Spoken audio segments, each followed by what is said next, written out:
Alright guys, welcome back to part 2. I'm excited to announce that we have the exhaust back. The exhausts, plural, rather.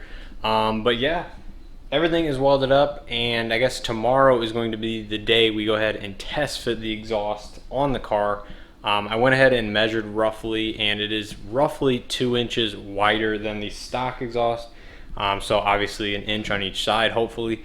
So yeah, tomorrow is going to be the day I'm going to try to test fit the exhaust on the car. We ended up doing this as a solution to the wider studs on the exhaust. They went ahead, punched out the studs on this muffler, and went ahead and just widened the bolt holes, so I can go ahead and use just a regular bolt and nut setup rather than the studs like on the stock exhausts. And while I was waiting for the exhaust to get finished, I went ahead and punched a hole in the new cover I bought for the fuse panel. As you can see, I mounted the switch right there, so once it's mounted in the car, it will be on the outer edge and the outer top, which is a lot easier to reach since it's kind of low in the car on the dash anyways. Then I'll have to find a place to mount the speed controller, obviously, which I think there's enough room here to go ahead and mount it on one of the modules or piece of metal with double-sided tape underneath the dash, hopefully with the knob either forward or to the side, so where I can adjust the speed if needed. Otherwise, I plan on just leaving the speed set to on, and I believe it's like a third of the way on or something like that is the speed, which seems to work well for the valve itself. So anyways, I got this all done and prepped up, ready to go back in the car. Now, I have not actually wired any of the car or ran any of the wiring yet, so I'm gonna have to do that. Obviously I have my fuse and my fuse tap here to use, so we're gonna have to do that tomorrow as well, or I might do a little bit tonight before we go ahead and throw the muffler on the car, because I want to have all the wiring done. But other than that, we are ready to go ahead and install the N muffler on the car.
Here's something a little cool that I just found while I was grabbing the grommet out of there. Is here's the top side and here's the bottom side.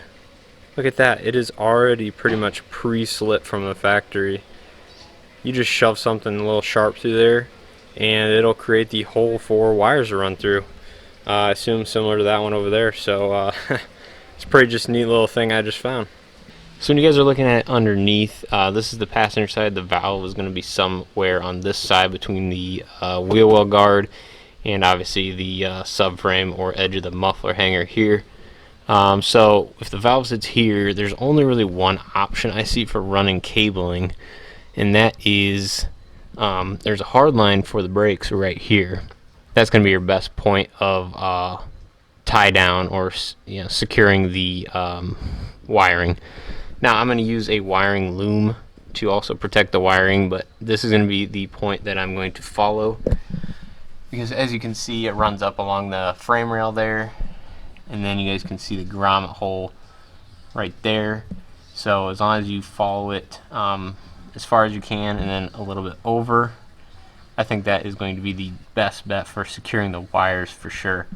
And it'll only be a few feet of wiring loom underneath here to the grommet, and then you can do whatever you want inside the car.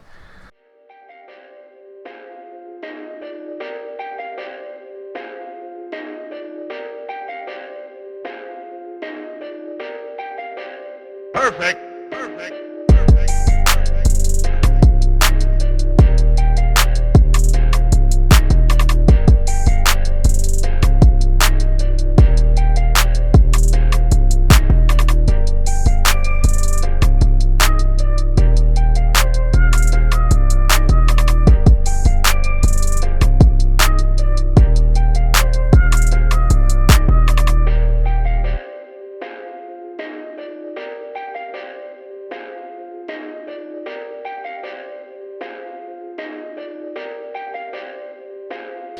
Alright, so the Veloster N exhaust is on the car, and obviously it doesn't fit right. So you can see both tips are recessed quite a bit compared to the stock exhaust over there. And there's also another issue underneath with the pipe coming into the exhaust. I don't know if you guys can see it or not. Right there. The subframe and whatnot is literally probably within a ½ an inch of clearance above the exhaust pipe. The hanger is a little not quite at the right angle, but overall this pipe just needs to sit a little lower and kind of more straight over instead of going back up and then around and then back down. But the exhaust flange is almost where it needs to be. I mean, it's pretty darn close. We could definitely make that work, but it's a little bit rotated and the holes do not quite match up with the stock flange here. It's a little bit twisted. So that could be fixed with just dremeling them. Okay, so I got all the rear wiring done here. As you can see, I poked the hole through the grommet like I showed you guys, and it seals up very nicely. I just put some electrical tape because I had to cut it to feed the wire through, and then a small piece of the sheathing underneath, and then I connected it with some more up top here. Looks nice and clean in my opinion. It runs over that corner where it just transitions to normal wiring. Then it comes underneath the back seat here. You can kind of see I zip tied it right here in this corner. It kind of goes underneath this plastic and to that spot in the back. And then of course just runs along the OEM harness all the way up front there. Everything is pretty much done for the wiring. So now let's go ahead and test the valve out itself before I go ahead and start the exhaust. You know, as I was explaining before, the exhaust does not line up, so I'm definitely gonna have to get that fixed. It is very symmetrical, I have to say. So they did a pretty good job getting the symmetrical aspect of it right. But like I said, the tips are about, I don't know, ½ an inch too far out on either side, and then they are also not far enough out towards the rear of the car, probably by, I don't know, at least 1.5 inches or so. But that is a relatively easy fix in the grand scheme of things. I'm going to show you guys, let's see the valve wiring from under here. As you can see, the valve sits pretty close to the edge of the liner here, but it does fit pretty nicely.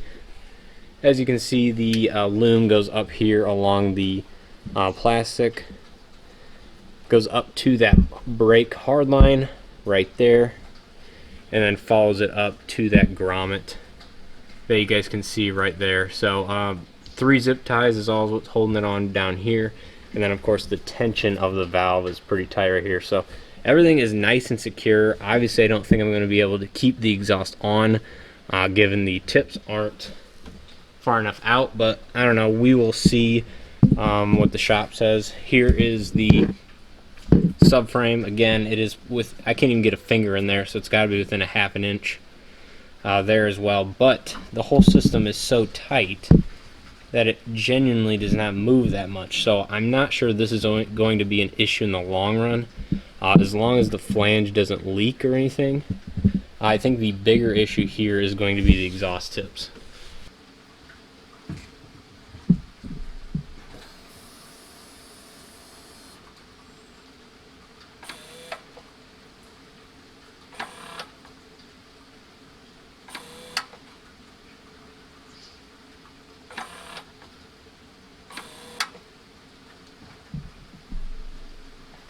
Alright, so as you guys just saw, the valve itself works, so I'm very happy with that. I just need to figure out which direction on the switch moves it, you know, open or close, so I can remember it. I'll probably do open to the left because you're exiting the door. I don't know what I'm going to do with the switch, but I'll definitely have to label that or memorize that. But now let's go ahead and start it. The valve should be closed. I'm pretty excited to see what this sounds like. I'm hoping it sounds good. And I'm hoping the flange doesn't leak because that means we might have to find a different gasket. I am using the OEM Elantra GT exhaust gasket. So otherwise, let's go ahead and see how it sounds. Hope for the best case scenario. And yeah, let's see what it sounds like.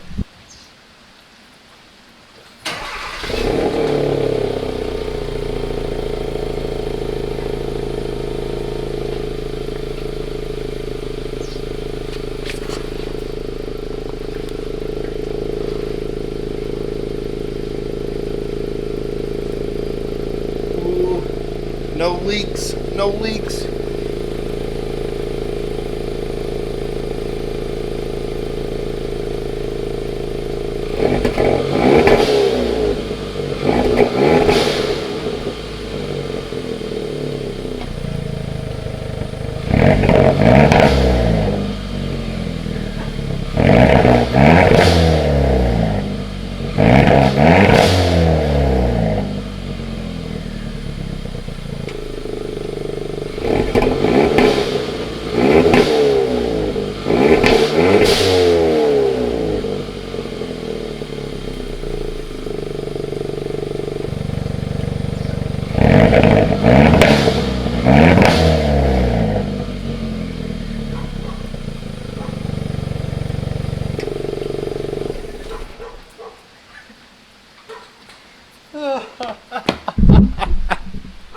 Did you guys hear that pop at the end? Oh my god, that sounds so good open. That is exactly what I was hoping for. Okay, so I just heard from the shop and I think I'll be able to go out there tonight to get this all resolved. Again, it's really only the tips that I am worried about. Although we do need to double check that subframe pipe to make sure it doesn't make contact while driving. I went ahead and shoved one of those gold resistors up in between the hanger because, well, this pipe was actually rubbing up against the plastic and that pushed it down just enough, and it's nice and tight, so I don't think that is going to go anywhere on the drive over there. So I knew those gold resistors were, you know, had a nice second use. I am currently cruising at 75 on the interstate. I have the valve closed and I do not hear, I mean, it's noticeable over stock, the amount of drone or excess noise coming from the back of the vehicle, but it is hardly intrusive at all. I mean, it's maybe like 10 or 20% louder, if that. But now with the valve open, I have it open right now. You can hear it even more than when it is closed, and I would say it's still not intrusive at all, but if you want a quiet ride on the interstate, you definitely would want the valve closed.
So I hope you guys enjoy this video and the Veloster N install on the Elantra GT. I am super happy with the outcome. Also, I hope you guys enjoyed the sound comparisons between not only the stock muffler but also the AFE muffler delete on Mark's car. It's definitely interesting to see that the Veloster N with the valve open is actually basically just a lesser or a less loud version of the AFE muffler delete. You still get most, if not all, of the same sound characteristics and stuff like that with the valve open, but with the valve closed, again, it's nice and quiet. When you're on the highway with the windows up, there's no drone really whatsoever. Again, I do have the DCT, so that may change with the 6-speed given the revs are going to be a little bit higher, going 75 miles an hour on the interstate. But like I said, no drone or anything like that. It's nice and quiet. It's probably like 10% louder than the stock one on the highway or anything like that. You can just barely notice it in the background, but again, the tires are much louder. The stock Hankook tires are much louder than the Veloster N muffler really ever will be in terms of intrusiveness or anything like that.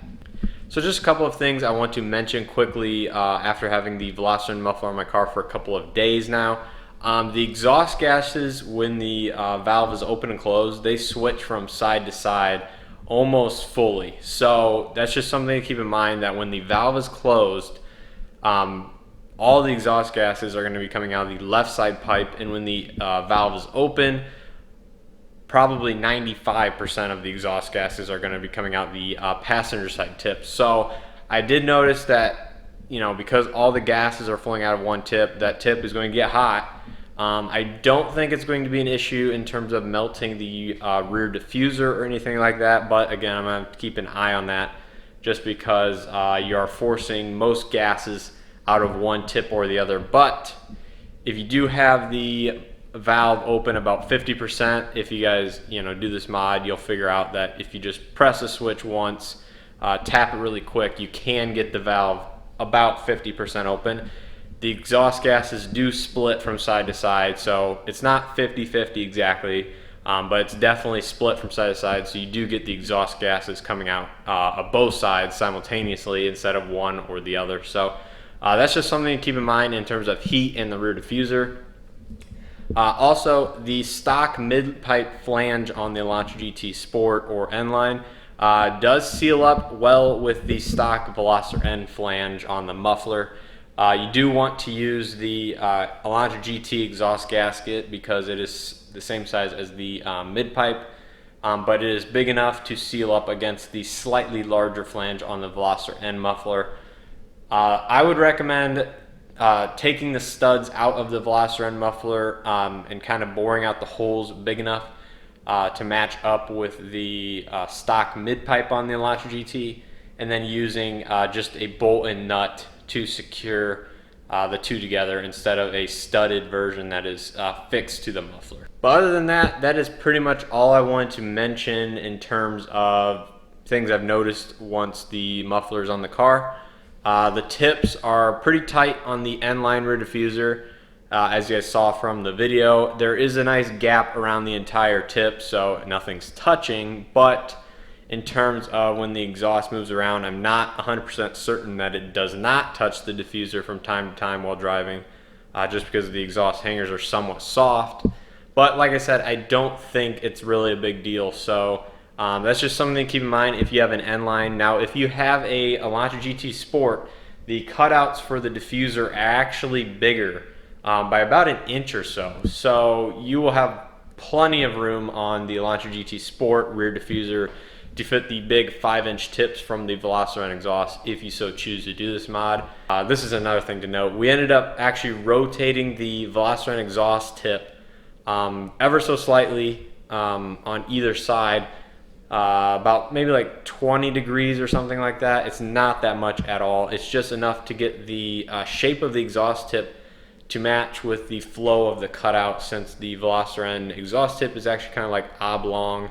It's not completely circular, so if you rotate it just a bit, it kind of matches up with the cutout of the rear diffuser and overall shape of the bumper and everything like that.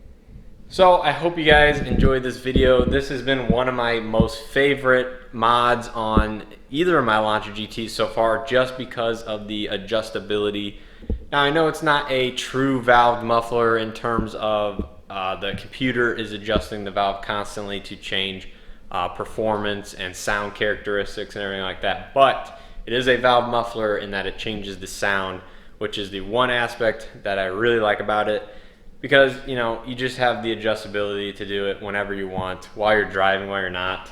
Kind of show off to your friends or anything like that if you guys want to surprise them, because the valve closed does not sound that good, but with the valve open it sounds amazing. So it's just one of those things that you can just kind of show off that you have the Veloster N muffler on your Elantra GT, and it sounds really good. So I'm not going to keep rambling on here. I hope you guys enjoyed this video. Let me know down in the comments below what you guys think of the stock exhaust, the AFE exhaust, and of course the Veloster N exhaust. Make sure to hit that like button if you guys enjoyed this video. It helps me out a lot. And as always, I'll see you guys in the next video.